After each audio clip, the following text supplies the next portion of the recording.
Hello friends, hello viewers, welcome to my YouTube channel. So if you are new to this channel, kindly do subscribe to it, okay? So the question is saying element X can undergo the following physical changes, okay?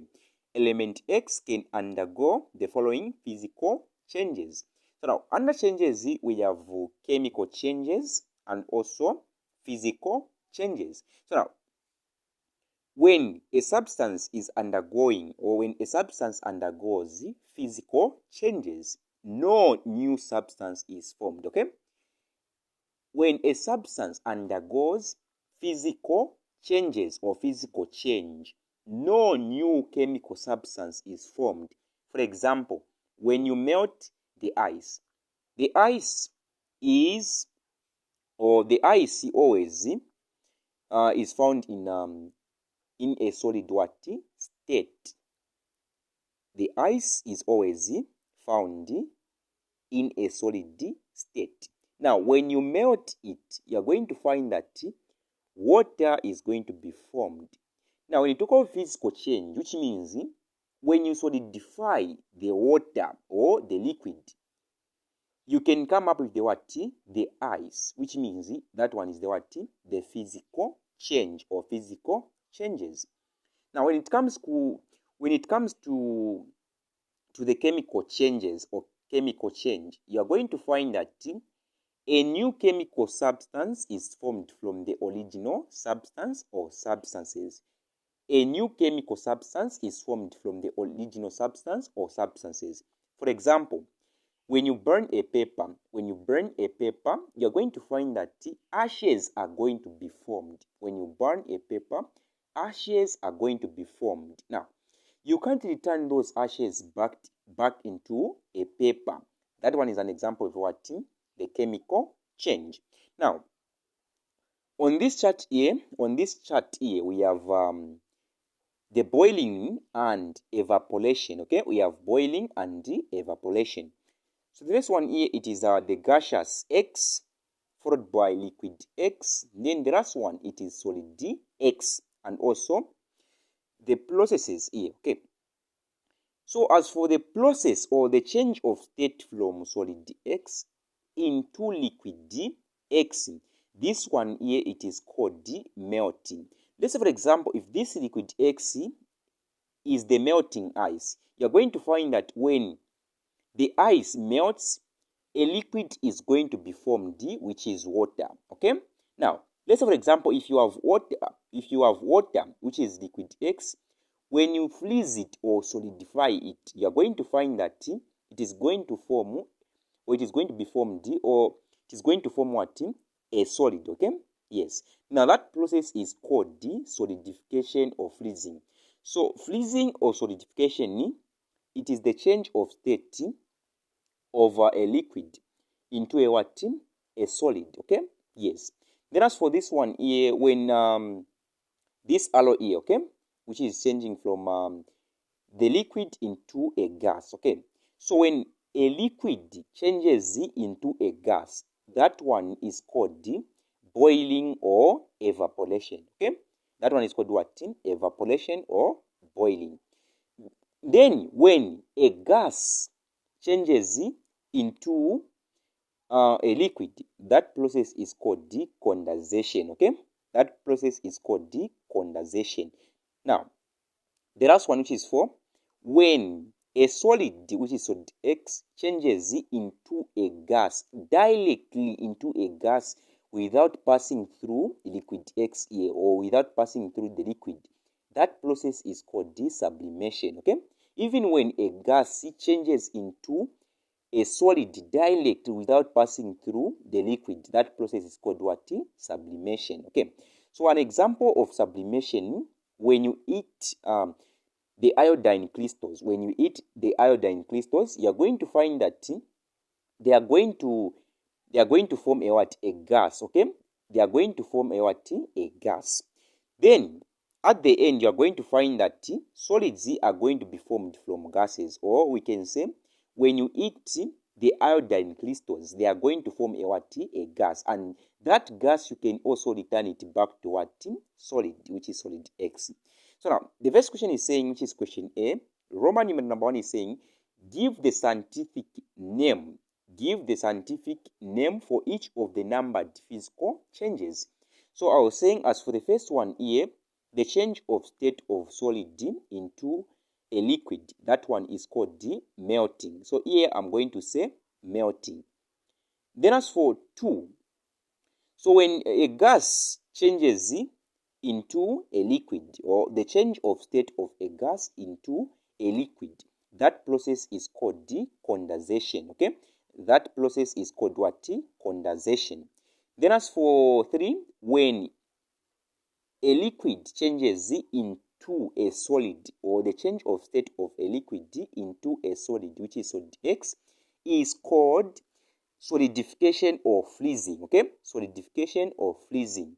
Then the last one, which is 4, so when a solid changes, or the change of state of a solid into a gas without passing through a liquid, is called the sublimation. Or when a gas changes directly into a solid without passing through a liquid, that process is called what?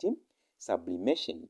Then as for Roman numeral number 2 is saying, explain the changes shown are, explain why the changes shown are physical changes. Like the way I was saying, during physical change, no new chemical substance is formed. No new chemical substance is formed. Or in simpler ways, I can say, as for physical change or physical changes, it is reversible. It is what? Reversible. Let's say, for example, if you have the melting ice. When you melt the ice, you are going to find that a liquid is going to be formed, which is water. Now, when you solidify the water, you are going to find that an ice is going to be formed, which is a what? A solid. So, the reason why this one here, the all processes here are physical changes, this is because no new chemical substance is formed. No new chemical substance is formed, because as for chemical changes, you're going to find that a new chemical substance is going to be formed. And as for chemical change or chemical changes, it is not reversible. Okay? Yes. Then as for Roman numeral number 3 is saying, one difference between boiling and evaporation is the rate at which the processes occurs or occur. Okay? So on this part here, they are talking about the rate, or we can just say the temperature. So you're going to find that as for boiling point, as for boiling, it occurs at the boiling point. Then as for evaporation, evaporation occurs at any temperature, whether cold or hot. Okay? Yes. So when it comes to the differences here, since the question is saying, state one other difference between boiling and evaporation. So in this part here, you're not going to say evaporation takes place at any point, whereas boiling point takes place at, let me say, boiling takes place at boiling point. That one, they're not going to mark you, okay, because they have given us in the question. So in this part here, I'm going to say boiling occurs in the entire liquid. Boiling occurs in the entire liquid, whereas evaporation occurs on the surface of the liquid. Okay, apart from that one, I'm going to say during boiling, bubbles are formed. Okay, during boiling, bubbles are formed, whereas during evaporation, bubbles are not formed. Let's say, for example, when you're boiling water, you're going to find that bubbles are going to be formed. Now, when it comes to the evaporation, you're going to find that whether bubbles are formed or are not formed, evaporation takes place. Okay? Yes. Then as for B, which is question B, describe the separation. Okay? Describe the separation, arrangement, and motion of particles of element X in the solid state. So here they have specified that we need to describe the separation, arrangement, and motion of particles of element X in the solid state. So when it comes to the separation, here, you are going to find that a solid, since particles in solids are closely packed together, okay? Since the particles in solids are closely packed together, So for us to separate them, which means we need to eat them in order to weaken the intermolecular forces, or in order to break down the intermolecular forces. So in this case here, we can separate the particles of solids by eating them, okay? By eating. Then when it comes to the arrangement of particles, the arrangement of particles in solids, you are going to find that particles in solids, they are closely packed together. Okay, they are closely packed together. An example, let's say for example, if this one here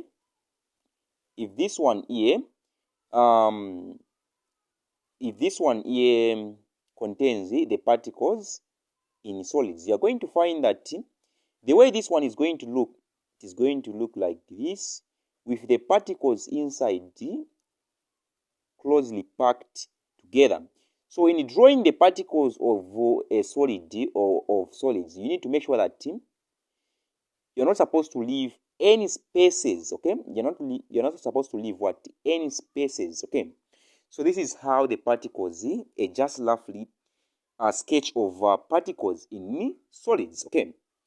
So when it comes to the motion, so let's say for example, if this one here is the heat, once we introduce the heat here, you are going to find that the heat is going to weaken the intermolecular forces.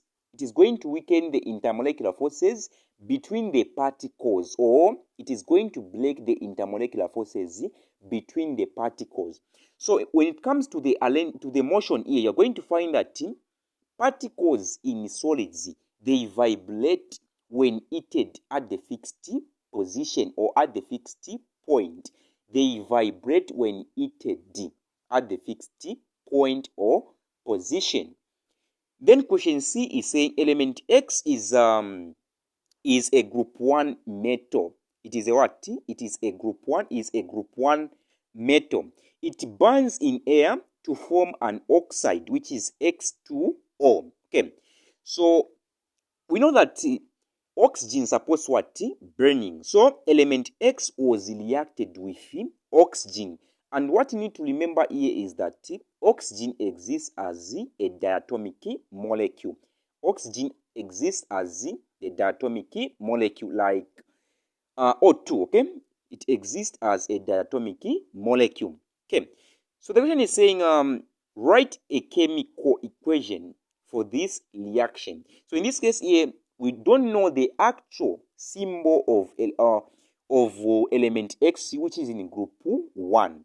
So which means here we are just going to use X, okay? So I'm going to say X plus oxygen, which is a diatomic molecule. And what is going to be produced here, it is this one here, which is X2O. So this one here is our product. That's all. So let's try to move on to the next one. So the next one is saying, this question is about nitrogen and compounds of nitrogen. So question A is saying, nitrogen is a non-metal. So nitrogen is a non-metal. Nitrogen is a poor electrical conductor, which means nitrogen does not conduct electricity. So this one here is one of the properties of non-metals, okay? So the question is saying, describe two other physical properties which are typical of non-metals. Describe two other physical properties which are typical of non-metals. So in this case here, I'm going to say they are not good conductor of heat. Okay, they are not good conductor of what? Of heat. Though this one they have given us, which is the poor electrical conductor. So let me just remove it. I'm just going to say it is insoluble. All non-metals are insoluble in what? In water, except mercury. The non-metals are insoluble in water except mercury. Okay, non-metals are insoluble in water except mercury. Then apart from that one, I'm going to say they have low melting point and boiling point. They have low melting point and boiling point. So in this part here, you are not supposed to say they have low boiling point and melting point. That one is what? wrong. Okay, so they have low melting point and boiling point. Then as for question B, it is saying oxides of nitrogen are air pollutants which contribute to acid rain. Okay, oxide of nitrogen are air pollutants which contribute to acid rain. Okay, so we have question which is Roman numeral number 1. It is saying state one source of oxides of nitrogen in the air. Okay, state one source of oxides of nitrogen in the air. So you're going to find that so incomplete combustion of fuels, okay?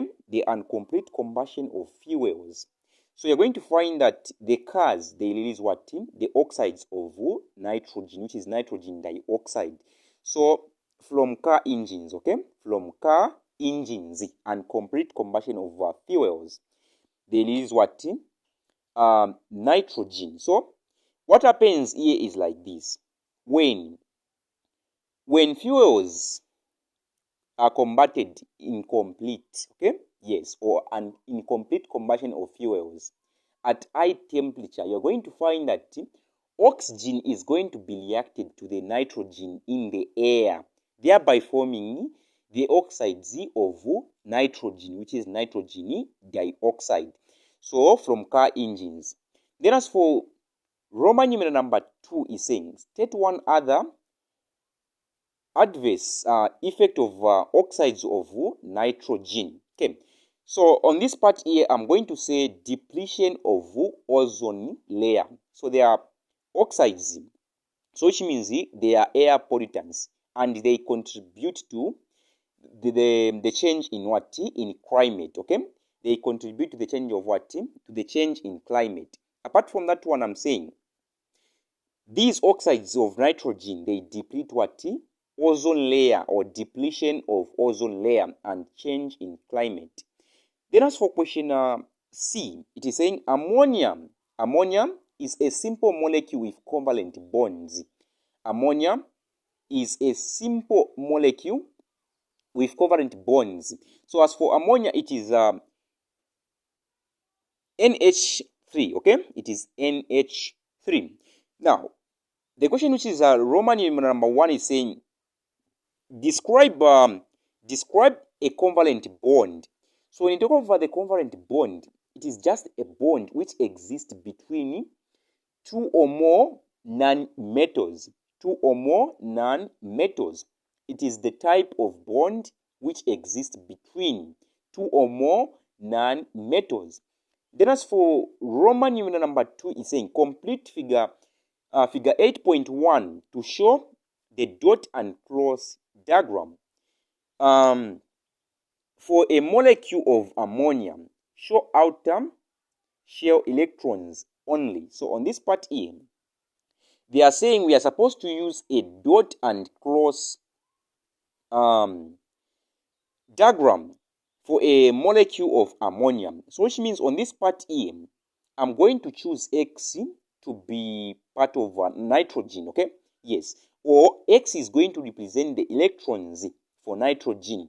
Then as for a dot is going to represent the electrons for hydrogen. So in this case here, when it comes to the covalent bond, since here we have only two elements, which is nitrogen and the hydrogen. And we know that hydrogen, it has the electron number of 1, which means hydrogen is going to contribute 1 electron and nitrogen is going to contribute what? 1 electron also. Now remember, nitrogen, it has 7 electrons, which means on this part here, when nitrogen contributes 1 electron to this hydrogen, then also the hydrogen is going to contribute 1. And also on this part here, the hydrogen is going to contribute 1 electron. And also nitrogen is going to contribute 1 electron, okay? So here we are remaining with how many electrons for nitrogen? It is what? 5, because of this one here. We have 1 and also this one here. And also, the last one, nitrogen is going to contribute another electron here, which is what? So it is going to contribute 1, 2, 3. Okay. So if it contributes 3 electrons, how many electrons are remaining? 4. Now, on this part here, remember, they are just saying complete figure 8.1 to show the dot and cross diagram for a molecule of ammonia. Show outer shells electrons only. So here I was saying nitrogen, it has the electron number of 7. Now, if we write the electron configuration of nitrogen here, we are going to find that it is going to be what? 2, 5. So in this 4 here, I'm going to remove 2 electrons for the first shell. And how many electrons am I going to remain? I'm going to remain with what? 2 electrons. Now, these 2 electrons here, I'm going to put them here. Okay? I'm going to put them here. Okay. So let's try to move on to the next one. So the next one is saying, this question is about metals. Okay? This question is about metals. So iron is a transition element. Iron is a transition element. Potassium is an element in group 1 of the periodic table. Potassium is an element in group 1 of the periodic table. State 2 differences in the physical properties of iron compared to potassium. Okay, so on this part here, you're going to find that when potassium reacts with what? Cold water. When potassium reacts with what? Cold water, the oxide of that metal is going to be produced. Okay, the oxide of that metal is going to be produced. Let's say, for example, if potassium reacts with what? If potassium reacts with what? Water, what is going to be formed is what? Potassium oxide plus what?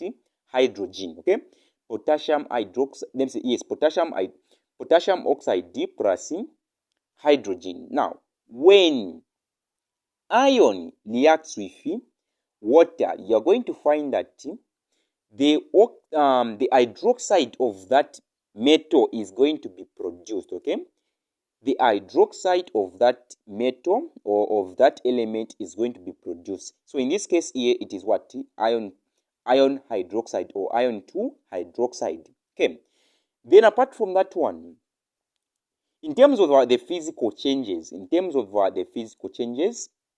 as for potassium, it has low melting point and boiling point. It has what? Lower melting point and boiling point. Now, when it comes to iron, it has high melting point and boiling point. Iron, it has high melting point and boiling point. Okay, so the first one I was saying, when potassium reacts with water or with cold water, an oxide of potassium is going to be produced, whereas when iron reacts with cold water, the hydroxide of that metal, which is iron, is going to be produced. Then the last one, potassium, it has lower melting point and deep boiling point. When it comes to the iron, it has high melting point and boiling point. So as for question B is saying carbon is used to extract iron from iron ore in a blast furnace. Carbon is used to extract iron from iron ore in a blast furnace. State 2 uses of carbon in the extraction process. So the uses of carbon in the extraction process, the first one is that carbon, it acts as a catalyst. Okay, carbon is pure coke. Okay, let me say pure carbon, which is the coke. So the function of the coke, which is the pure carbon, it acts as a catalyst. It acts as the catalyst. Apart from acting as a catalyst, carbon reacts with what? Oxygen. This carbon here reacts with what? Oxygen to produce carbon dioxide. So in the first process, you're going to find that when carbon reacts with oxygen, carbon dioxide is going to be formed. Okay? Then, when that carbon dioxide reacts with more coke, carbon monoxide is going to be produced. which is the reducing agent. Okay, yes. Then as for C, which is question C, is saying steel is an alloy. Steel is an alloy of iron. State the meaning of the term. State of the meaning of the term alloy. So the meaning of the term alloy, it is just the mixture of two or more, the mixture of two metals or a metal and a non-metal. Okay, the mixture of two metals or a non-metal and a metal. Okay, so the mixture of two or more elements, the mixture of two or more elements in simpler ways. Okay, the mixture of two or more elements or the mixture of two metals or a metal and a non-metal. That one is considered to be our thing, an alloy. Okay. Then as for Roman numeral number 2 is saying state why alloys are more useful than pure metals. So you're going to find that the reason why alloy are useful, this is because alloy are stronger than pure metals. Alloy are stronger than pure metals.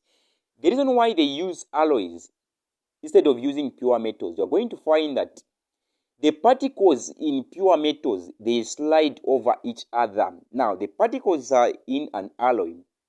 They are rigid, which means they don't slide slightly. Okay, them say they slide slightly. Okay, so in this case, as for the particles in an alloy, they are more stronger or they don't slide. Okay, then as for D is saying table 5.1 shows the observations made when 4 different metals react with dilute hydrochloric acid of the same concentration. So we have metal followed by the observation. So this one is at table 5.1. So on metals we have iron followed by lead followed by magnesium. Then the last one is nickel. Okay. Now the observation when iron reacted with hydrochloric acid, bubbles form slowly. Okay, bubbles form slowly. Then as when lead is reacted with hydrochloric acid, no bubbles formed. No bubbles formed. Then as for this one, which is magnesium. Magnesium is saying okay, magnesium, when magnesium is reacted with hydrochloric acid, bubbles form rapidly. Okay, so which means this one is what? A reactive metal. Then as for nickel, bubbles form very slow. Bubbles form very slow. So in this part here, when I use the reactivity series, so let me just give you a mnemonic. So a mnemonic goes like this. Please stop calling me a careless zebra. Instead, try learning how copper saves gold. Okay, please stop calling me a careless zebra. Instead, try learning how copper saves gold. So in this case, as for please, it stands for potassium, which is K. Then as for stop, symbolize or stands for sodium. Then as for coding, calcium, Me, magnesium, A, aluminium, careless, carbon, zebra, zinc, instead, iron, try, tin. Then as for learning, lead, how, hydrogen, copper, which is the same copper. Then as for saves, which is silver. Then the last one, which is gold, it is just gold like that. So this one is the reactivity series. Now the reactivity series goes like this. Potassium is more reactive than or potassium is a reactive metal in the reactivity series. Then as for gold is a licity, is a licity metal in the reactivity series, which means it does not react with any other elements. Okay, so on this part here, I'm going to follow the reactivity series.